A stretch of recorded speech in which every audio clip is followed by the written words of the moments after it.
Jumpa kembali bersama saya Sandro Jabrik. Wong ganteng sak donya, mohon untuk tidak menyebutkan nama dan identitas dalam percakapan ini karena percakapan ini saya naikkan dalam konten YouTube.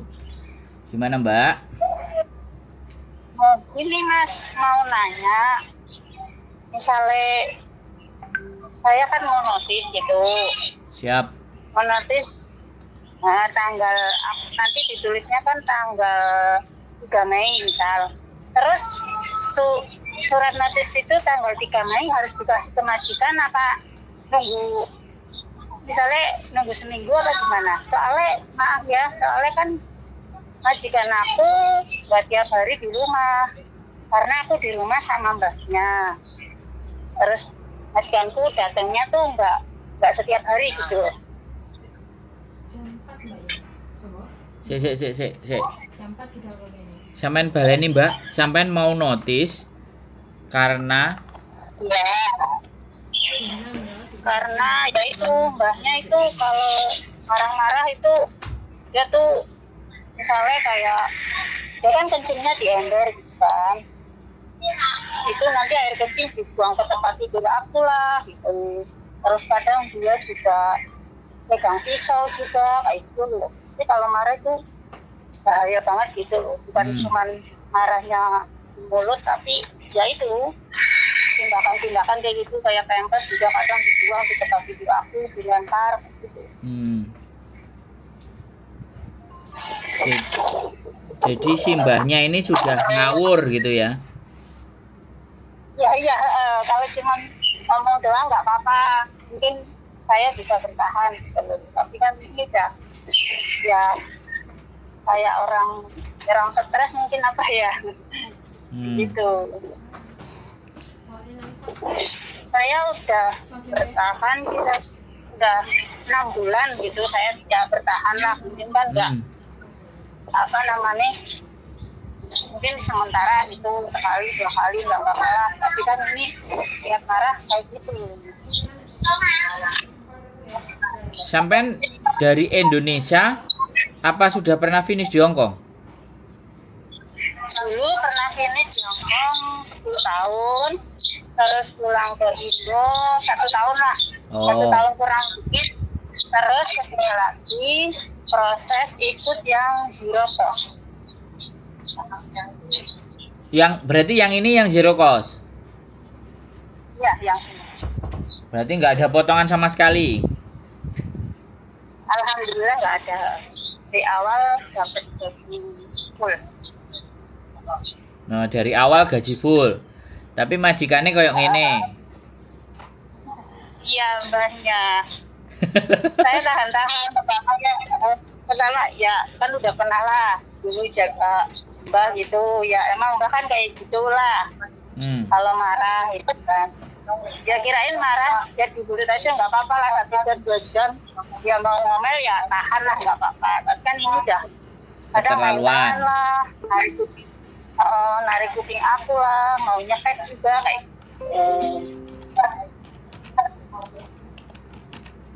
udah main tangan intinya kayak gitu. Iya, masa air kencing dilempar ke tempat tidur kan, baunya kayak apalah.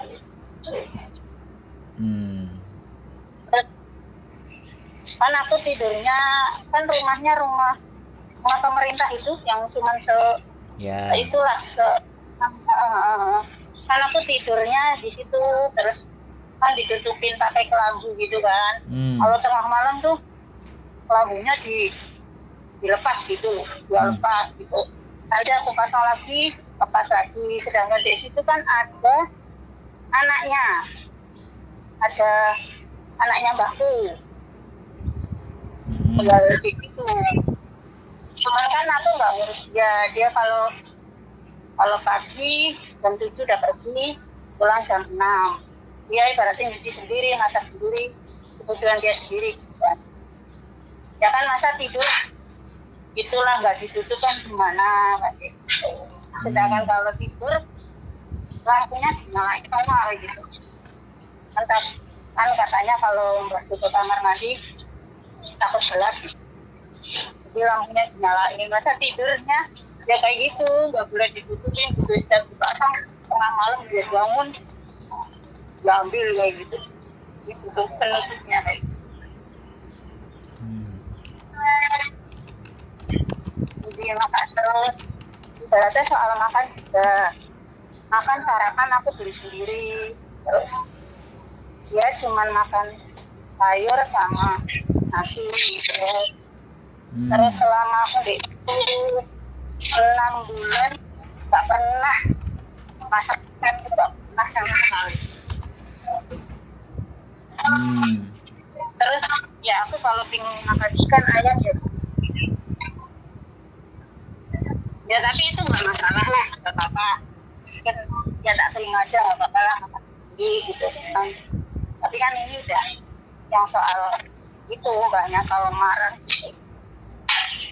ya kayak pisau dia acung-acungin gitu ya. Ya mungkin dia cuma nakut-nakutin aku ya, tapi kan takutnya nanti kalau dia lagi itu kan ya apa namanya kayak ya para orang Indonesianya kalau udah ketempelan setan kan takutnya diitus beneran kan. Kayak gitu. Sebenarnya anaknya baik banget.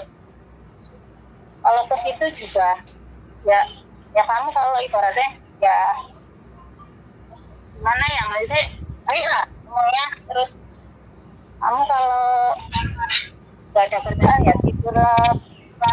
Tapi kan bilangnya gak suka kalau tidur ya itu gak masalah lah. Aku ibaratnya gak tidur gak masalah lah mas, kan gak itu gak sampai banget juga kan. Ya cuman apa nggak kuat gitu loh. Kalau marah-marah gitu kalau cuma dengerin orang bongkong ngomel-ngomel sih udah tahan lah, orang udah pernah di 10 tahun kan gitu.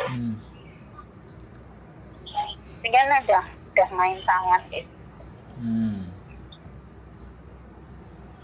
Kalau soal makan udahlah nggak lain mas, aku berarti nanti libur beli makan, beli sayur, tak buat lauk 1 minggu gitu kan.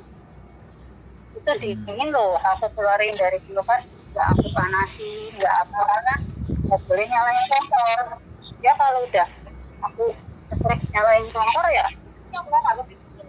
udah diliatin aja. Masak boleh masak, tapi kalau goreng-goreng katanya dia bau. Kalau bau orang goreng-goreng katanya sesak nafas lah, ingin muntah lah, kayak gitu loh. Kalau ada telur ya direbus lah atau dibikin. Sedangkan kita kan orang Indonesia makan telur direbus kan nggak itulah ya, nggak biasa gitu, goreng kan, dia kan nggak suka. Kayak bikin ayam juga, air belum mendidih taruh aja, udah taruh nanti 5 menit udah matang, udah matiin aja kayak gitu kan. Kita nggak biasa makan ayam yang masih ada darahnya kan. Ya makannya mau simpel banget mas, cuman masak nasi, sayur, ya itu orang sini kan sayur direbus kasih air kasih garam kayak gitu bagus. Ya aku nggak apa-apa caranya gimana, tapi dia kan kalau nyuruh masak dalam porsi dikit loh, itu nggak cukup lah kayaknya. Cuman ya dia aja udah nanti malamnya nggak masak lagi mas, cuman itu nasi di rice cooker ditambahin air, terus sayuran ditaruh di piring panas di atasnya, nggak cukup kan buat aku aja gitu. Aku kadang sering makan paling 1-2 bisa udah lah kayak gitu. Ada kebutuhan makan memang kurang gitu, tapi saya coba ya maklumi lah, gak apa-apa lah keluarin duit, saya beli sendiri kayak gitu. Coba ya bertahan gitu kan. Terus makanya yang nggak bisa itu kan yang kalau marah itu dia pegang apa lempar baskom, ada air lempar air. Terus kalau marah kayak baju itu dek koper dek tas aku kencingin loh dia udah di situ mau ngelorotin celana kayak gitu ya apa namanya ya emang dikit-dikit marah ya nggak apa-apa yang penting cuma ngomong gitu ini kan saat itu pakai tindakan gitu aku berarti kerja gitu kalau bangun pagi itu gimana ya Keluarin semua Mbak, keluarin semua. Yang pengen sampean keluarin semuanya.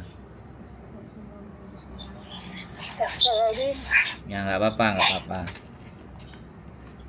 Keluarin semuanya yang ada di pikirannya sampean biar sampean lego.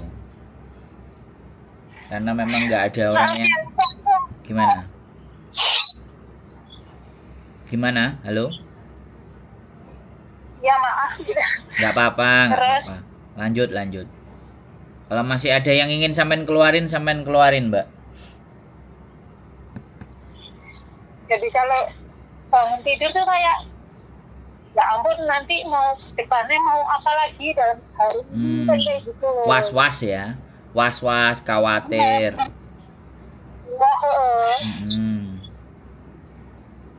Dia mau bertingkah apa lagi kan gitu.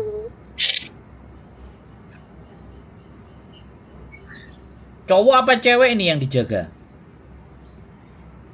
Cewek. Oh, sadis ya. Saya ada 82. Oh, 82 ya. Mulai pikun dan soak. Kalau dibilang pikun sih enggak lah. Dia kalau ngomong aja masih jelas sama temennya, dia sama juga ngobrol apa tahu. Semua juga dia tahu gitu kan.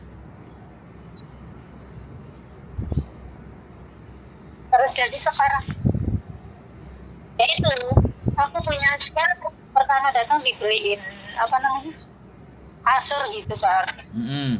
Aku udah pakai sekarang mungkin 3 bulan. Kasur itu diambil loh, mas. Aku mau pakai kasur ini kayak gitu. Siap. Nah, karena kamu kan udah punya, aku bilang gitu. Gak mau pakai yang ini mas. Apa namanya? Katanya nggak empuk gitu. Ya udah aku kasihkan. Terus akhirnya aku tidurnya deh. Ya kayak papan gitu, terus atasnya aku kasih tikar kayak gitu kan. Setelah itu tikernya disiram air kencing gitu kan. Disiram 2 kali kayaknya loh. Tak lapin, tak cuci. Ya tetap bau lah. Akhirnya ya itu aku sekarang di papan itu, terus atasnya aku kan punya kain, aku gelar itu kain. Terus kelambu itu pertama datang aku pasang, dilepas, terus ntar kelambunya dia simpen, nggak tahu di mana, nggak boleh pakai itu lagi. Terus kan ada kain roti, aku coba pasang lagi, dilepas lagi, terus kain itu disembunyiin lagi kayak gitu.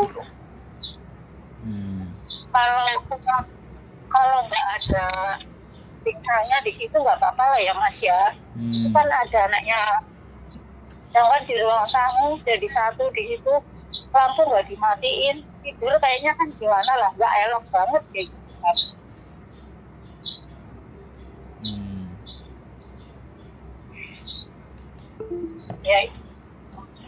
Ya gitu, kalau cuma marah, dia mau marah ngomel tajam beda nggak apa-apa lah. Kayak aku udah pengalaman di Hongkong, ya orang Hongkong kan kayak gitu.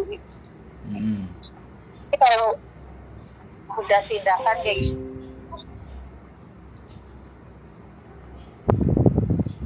jadi nggak tahan. Iya, udah tak tahan, tapi ternyata nggak tahan, nggak keluar gitu. Oke. Masih ada yang mau diceritain?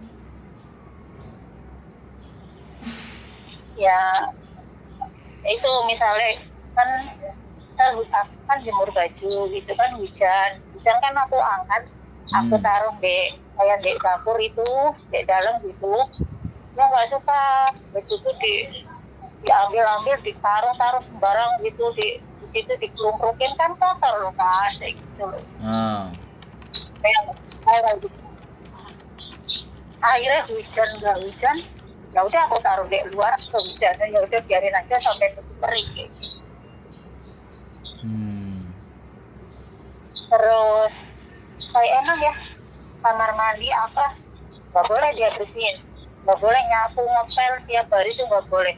Kamar mandi nggak usah dibersihin, kamar mandi seminggu sekali aja dibersihin gitu kan. Tapi kan aku nggak bisa, akhirnya kalau dia tidur aku cepet-cepet bersihin kamar mandi itu aja, nggak ada buat pembersih, nggak ada, dia sembunyiin semua kayak kit bilang, kayak saya kitchen, kayak itu dia sembunyiin. Jadi aku mesti kamar mandi itu cuma dikasih kayak sabun bubuk gitu, sebangsa rinso gitu, suruh pakai itu gitu kan. Tapi kalau dia itu pokoknya kalau dia tidur aku cepet-cepet mas bersihin semua, tak bersihin, aku gak bisa lah kan kayak gitu, bau lah, apalagi kan ada sintang tuh gitu kan, kalau kencing cowok kan berdiri kan. Terus semua, ya maaf ya mas, udah anduk di kamar mandi dia kalau kencing dia pakai itu loh, semua anduk dia pakai kayak gitu. Maaf ya, bukan itu nggak sopan. Ya itu semua anduk kecil-kecil gitu ya kencing dia pakai itu. Misal pun pakai tisu nggak langsung dibuang, dia taruh di situ gitu, pakai 2 kali gitu. Jadi ada joroknya juga kayak gitu.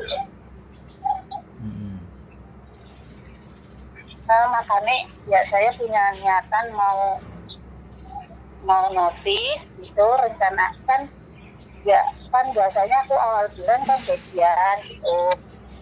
Nanti kan paling awal bulan kan dada aku datang, kan aku gajian, terus habis itu rencana aku sehari atau 2 hari aku mau ngasih surat notis itu. Tapi kan aku nggak tahu dadanya datang kapan lagi gitu, kadang 2 minggu baru datang, kadang seminggu baru datang. Jadi misal aku nulis notis awal bulan Mei, misal tanggal 4 gitu kan, terus aku nanti kasihkan ke dede aku bukan tanggal 4, misalnya nunggu dedeku datang seminggu lagi, itu bisa enggak, apa aku harus nulisnya nunggu dedeku datang?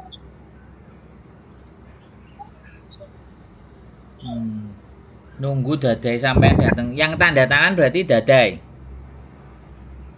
Kayaknya itu namanya mbak aku loh mas, yang di udah kerja. Mbak Namanya itu nama mbak.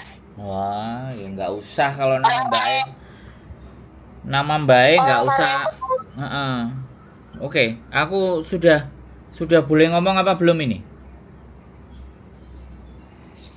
Mas bentar. Soalnya kalau ke dokter, kalau bicara yang dipanggil nama itu yang ada di kontrak kerja aku gitu. Udah. Udah mas. Berarti ini Mbak ya? Berarti yang tanda tangan Mbak nama mbaknya ya. Oke. Lah kenapa sampean harus nunggu dadainya kalau mau break? Ya terus. Mbak, halo. Ya dengar mas ada. Sampean kan mau ngebreak tapi nunggu dadainya kan? Iya, soalnya kalau dipastikan ke mbakku kayaknya juga mungkin nggak tahu ya bagaimana. Oke, sekarang jadi udah. Halo? Halo, ya dengar mas. Oke, sekarang apapun ceritanya, apapun modelnya, ini sudah nggak bisa dipertahankan menurut sampean, kira-kira? Enggak lah mas, sudah mentok ya? Udah capek. Udah mentok. Berarti kalau udah mentok kan aku nggak perlu ngasih solusi hal-hal yang lain yang seandainya harus supaya bisa diperbaiki kan. Sampean kan wis nggak butuh itu kan, berarti wis pokoknya aku mau cabut lah, intinya kan kayak gitu tuh. Jadi kalau maunya kayak gitu kan saya menjelaskannya lebih fokus bahwa kita memang keluar dan nanti apa yang terjadi keluar seperti apa bagaimananya kan itu yang kita bahas. Ya mas. Jadi kalau sampean break kan sampai 6 bulan dan belum 1 tahun. tapi sampean zero cost. Sekali lagi aku nggak ngerti ya.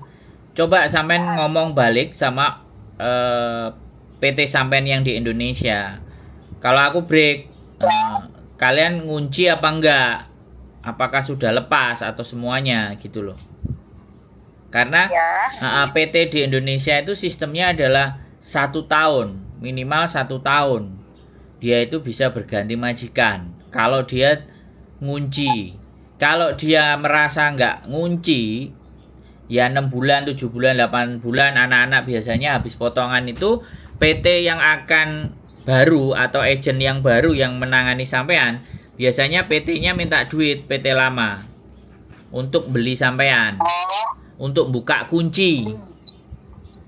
Jadi seperti itu ceritanya. Makanya sampean coba make sure, pastikan lagi, sampean tanya sama yang berangkatin sampean.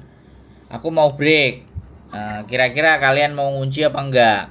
Kalau jawabannya fix bahwa mau dikunci, maka sampean nggak bisa beralih ke agen-agen yang lain yang kalau tidak sama PT-nya. Satu itu ya. Satu itu. Terus yang kedua, bisa jadi sampean ke agen baru, terus agen barunya nanya, PT di agen barunya nanya, anak ini mau tak proses, kamu bisa nggak buka kuncinya? Nah kalau buka kuncinya harus pakai bayar kan, pastinya PT, antar PT ke PT kan. Oke, kamu boleh, ini kuncinya tak buka dari Disnaker biar nggak kekunci, karena ini dalam 1 tahun dalam pengawasan kita. Nah ketika PT-nya yang baru mau bayar, maka sampean bisa dilepasin. Lah tapi PT yang baru di agen yang baru pasti akan minta tambah uangnya. Bisa dipahami? Terkadang ada agen yang mau. Saya tak ngomong dulu Mbak, kan gantian ngomongnya. Halo? Oke, iya ya. Dengar. Jadi kan agen baru ada yang nggak mau ribet. Akhirnya kalau nggak kurang dari 1 tahun nggak mau proses. Kan begitu tuh Mbak. Karena nggak mau bayar, karena kalau bayar terus dibebankan ke sampean. Nah, sampeannya kan pastinya nggak mau. Makanya daripada berisiko pembengkakan pada biaya potongan, maka mereka nggak mau ngurusin. Tapi ada juga beberapa agen yang coba tak tanya dulu sama PT ku, sampean PT-nya apa, terus PT-nya juga tanya ya sekian. Jadi agennya ada hitungannya sama PT. Kemudian PT-nya kan misalnya dapat sampean majikan baru, uangnya dihitung cukup nggak buat bayarin PT yang lama, supaya sampean nggak potongan, nggak berlebih di potongannya. Dia kan ngecas PT-nya ya kan ke agen. Jadi orang-orang PT itu kalau agen mau ngambil anak itu bayar gitu loh Mbak. Agennya bayar ke PT. Nah begitu ceritanya, karena sampean masih 6 bulan gitu. Kecuali sampai 6 bulan pulang dulu 6 bulan baru proses lagi. Nah itu lepas itu kuncinya kalau sampean mau langsung. Nah aku nggak bisa mastiin PT ku mau nggak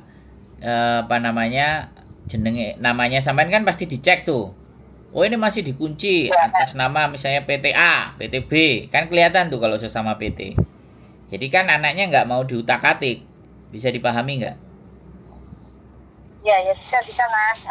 Jadi kalau nanti seandainya sampean mau ngebreak silahkan. Nah break nanti kalau nggak bisa di break itu gini Mbak. Kalau ini kita bahas break itu tadi kan kalau bahas proses kalau sampai 6 bulan. Nah ini yang kedua adalah bahas break. Break kontrak itu tidak harus ada tanda tangan simbahnya. Sampean break sendiri, sampean kirimkan ke imigrasi sendiri, by post bisa, sampean langsung anterin juga bisa surat interminate-nya.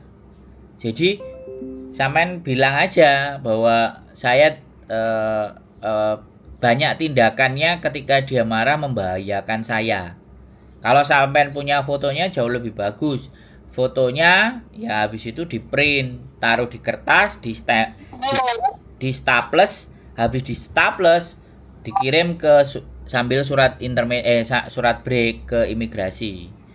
Jadi kenapa alasan sampean itu karena itu gitu loh. Majikan nggak tanda tangan nggak ada masalah. Artinya pemutusan kontrak itu boleh sepihak, boleh dari majikan, boleh dari sampean. Jadi tidak ada larangan di Hongkong itu. Halo? Halo, iya denger Mas. Ah, wes, sampean mau ngomong apa tadi? Berarti misal enggak, nanti aku nulisnya di surat notis itu kan tanggal 3 langsung kirim aja ke imigrasi kayak gitu. Boleh. One month notice kan berarti sampean kan 1 bulan gaji kan? Langsung imigrasi. Nanti ketika sudah masuk ke imigrasi 2 minggu setelahnya, imigrasi kirim surat ke nenek sampean. CC-mu mau keluar tanggal sekian sekian sekian gitu. Nah, sesuai dengan tanggal itu nanti sampean keluar, sampean tidak boleh bergeser. Kalau dia tambah marah-marah, dia tambah ngamuk, terus dia nginterminate itu jauh lebih bagus. Tapi kalau dia ngusir, ini yang harus diwaspadai. Kalau dia ngusir, telepon polisi dulu, polisi dateng, barang-barang diberesin, suruh bukain koper, suruh ngecekin dia. Dan saksinya polisi, baru sampean pergi. Jadi kalau diusir, jangan langsung pergi, oke? Aku ada nangkap. Nanti takutnya kalau sampean diusir langsung pergi, sampean pergi dia lapor ke polisi, nama sampean, KTP sampean dilaporkan mencuri terus kabur. Nah itu malah bahaya. Ini prosedur kalau kita itu diusir, mau jam berapapun, mau bagaimanapun. Nah kalau kita diusir, otomatis tanggung jawab, tiket, tanggung jawab semua kan tidak terselesaikan. Nggak ada masalah. Setelah lapor polisi, datang ke kantor labor. Saya diusir tanggal sekian, sekian, sekian. Nah, polisi yang datang, boleh dicatat nomornya di bagian pundak. Itu kan ada nomor tuh. Karena polisi Hongkong kan nggak ada namanya. Jadi, cuma nomor. Pundak kanan kiri itu. Ya, pundak kanan kiri kan ada nomor tuh. Nah, itu diinget-inget. Polisinya yang jadi saksi sampean itu nomornya itu. Nanti pasti dia juga bikin laporan di kantor polisi terdekat. Dan laporannya pasti officernya pasti di nomor yang kanan itu. Jadi nggak apa-apa, nanti itu buat rujukan sampean ke labor. Jadi tanggung jawabnya dia kalau nggak dikasih, kalau seandainya diusir. Ini kalau seandainya terjadi sesuatu yang tidak terprediksi oleh sampean. Tapi kalau dia ada agennya, sampean disuruh ke agen, sama dia dianterin ke agen, baik-baik diselesaikan, hak dan kewajiban sampean sudah diselesaikan dan hak-haknya sampean dapat, ya sudah aman. Tapi kalau yang terjadi seperti itu karena sampean ceritakan kan dia temperamen, dia ngawur. Jadi sampean prosedurnya itu yang harus sampean perhatikan. Jadi walaupun panik, takut apapun, kita tetap harus berpikir. Makanya itu tujuannya sampai nelpon ke saya kalau terjadi sesuatu. Oke? Jadi step pertama adalah break kontrak ya, ditulis ya. Kalau sampean bisa membuktikan ada foto, ada semuanya atau keterangan, kalau sampean bisa tulis keterangan di kertas putih, oke. Itu lampirkan untuk dikirim ke imigrasi.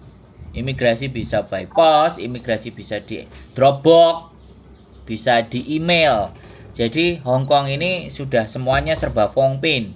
Tinggal kita belajarnya bagaimana, mau belajar apa enggak. Email bisa, jadi di scan dulu terus di email. Ada juga langsung Dropbox, datang masukin. Terus ada juga yang bersurat. Nah itu enggak ada masalah, enggak jadi persoalan. Nanti majikan akan diinformasikan sama imigrasi, CC-mu akan keluar tanggal sekian. Nah itu kan akan memicu reaksi. Lah sampean harus sudah siap dengan reaksi yang akan ditimbulkan dan apapun itu. Kalau dia langsung interminate, bawa sampean ke agent itu bagus, ya kan? Nggak usah nunggu. Nah, artinya sampean break kontraknya tadi batal karena sampean di interminate. Tapi di interminate-nya keluarnya sesuai tanggal atau nggak tahu, atau hari itu juga keluar kan, itu keinginannya dia. Bisa dipahami nggak? Bisa Mas. Wes kalau diusir ya itu tadi yang saya ceritakan. Ya, wes jelas. Kira-kira Jelas. ada lagi yang mau ditanyakan? Berarti intinya gini, kan berarti surat notif itu katanya kan satu imigrasi, satu buat majikan, satu buat saya gitu. Ya nggak Kan apa-apa, ada sampean tiga tinggal copy katanya. aja. Oh, tinggal copy aja. Tapi yang paling utama itu, ya itulah aku nulis tanggal berapa, langsung di 7-Eleven email ke imigrasi. Terus habis itu yang buat majikan dikasihnya kalau udah ikut datang aja gitu ya. Terserah sampean. Tapi sebenarnya nggak apa-apa, kasihkan ke majikan aja juga nggak apa-apa. Sebelum, kalau dia sampean nggak mau ngasihkan ke majikan juga nggak apa-apa. Nanti imigrasi bakal ngasih tahu ke majikan sampean. Nah, majikan itu tetap tahu walaupun nggak sampean kasih. Kalau surat sampean udah masuk imigrasi, pasti di pos. Nanti di kotak surat dia tahu, dia baca. Nah, kalau sampean nggak berani ngasihkan, ya nggak apa-apa, nggak usah dikasihkan. Tapi kalau sampean berani ngasihkan, ya kasihkan juga, nggak apa-apa. Aku bulan depan keluar gitu. Malah kalau dia marah seketika hari itu dan nyuruh capye, lecau lah, itu lebih enak, Mbak. Jadi nggak usah nunggu sebulan. Nggak usah, ya nggak usah. Nah, kan Ya takutnya gitu. kasih aja. Nih, aku mau keluar bulan depan, kamu boleh tanda tangan, kamu boleh enggak, punyaku sudah aku tanda tangan, aku udah kirim ke imigrasi, terserah sama kamu, gitu. Berarti yang utama kirim ke imigrasi dulu. Iya, itu yang paling penting. Oh, iya. Kalau sudah masuk ke imigrasi itu dia mau ngapain aja sudah. Kecuali sampai dengan dia datang ke imigrasi melakukan pembatalan break kontrak baru imigrasi oke. Tapi selama sampean tidak membatalkan dan surat itu masuk, udah tanggal segitu sampean cabut. Terus resitnya jangan sampai hilang, jangan dibuang juga. Resit kalau sampean mau ngirim pos atau email, kalau sudah email kan pasti kan, kalau email kan pasti bayar atau apa, atau bukti email masuk kan di HP sampean kan bisa keluar. Atau kalau sampean nggak bisa pakai HP-nya sampean kan sampean pakai orang lain atau apa, itu screenshot emailnya sudah send, sudah terkirim, nanti akan direspon. Jadi kalau email itu jauh lebih cepat, Dropbox itu juga lebih cepat. Tapi kalau sampean bersurat paling 2 hari diterima imigrasi, dan 2 minggu dari diterima itu dia langsung kirim surat ke majikan untuk memberitahukan bahwa CC-mu akan keluar tanggal sekian. Dia udah mengajukan ke imigrasi, udah ke kami mengajukan, gitu ceritanya. Oke? Oke, di sini dekatnya itu ini kantor pos dari Dropbox gitu ya? Ya. Dropbox. Kalau Dropbox itu dianterin ke imigrasi, Mbak. Itu Dropbox. Kalau pos ya sudah pos atau pengiriman dokumen. Kalau misalnya email ya email. Emailnya imigrasi apa boleh. Terserah sampean. Dropbox kayaknya begitu. Keluarnya kan libur kalau minggu. Cuman kalau libur top itu bisa keluar. Ya, sampean liburnya hari Minggu apa hari biasa? Hari Minggu, Mas. Kalau hari Minggu ya, imigrasinya tutup, Mbak E. Ya, ya, tutup. Hari Minggu imigrasinya tutup, hari biasa oke. Begitu, Mbak E. Hari biasa kita juga kalau sampean bisa keluar hari biasa, keluar sebentar. Dropbox is oke. Oke? Nggak bisa. Oke.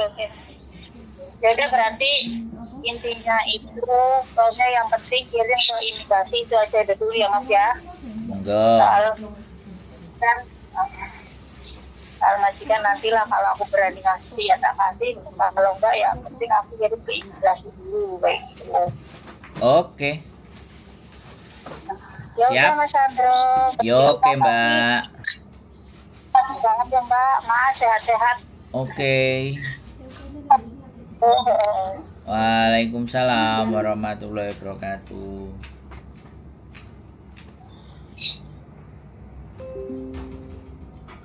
Oke guys, zero cost, tidak ada potongan. Sampai di Hongkong 6 bulan tok mumet dasi. Majikannya berat. Ya makanya buat teman-teman semua ya aku nggak bilang loh ya mungkin Mbak E sing apes. Zero cost, gaji sudah penuh tapi cuman bertahan 6 bulan. Mudah-mudahan tidak terjadi ke teman-teman yang lain, tetap semangat. Jadi tetap berjuang. Ya, Hongkong seperti ini. X 10 tahun pun dengan kondisi yang seperti itu siapa yang bisa tahan. Jadi ketahanan individu berbeda-beda. Gak usah kita sudutkan, gak usah kita bagaimana, kita dukung aja. Mudah-mudahan mbaknya bisa mengatasi segala bentuk persoalan bersama majikannya yang agak setengah mumet dah sih. Dan sekali lagi tetap semangat, call dan mohon maaf kalau bisa belum diangkat. Keep stay tune my YouTube channel and see you next video. Bye bye.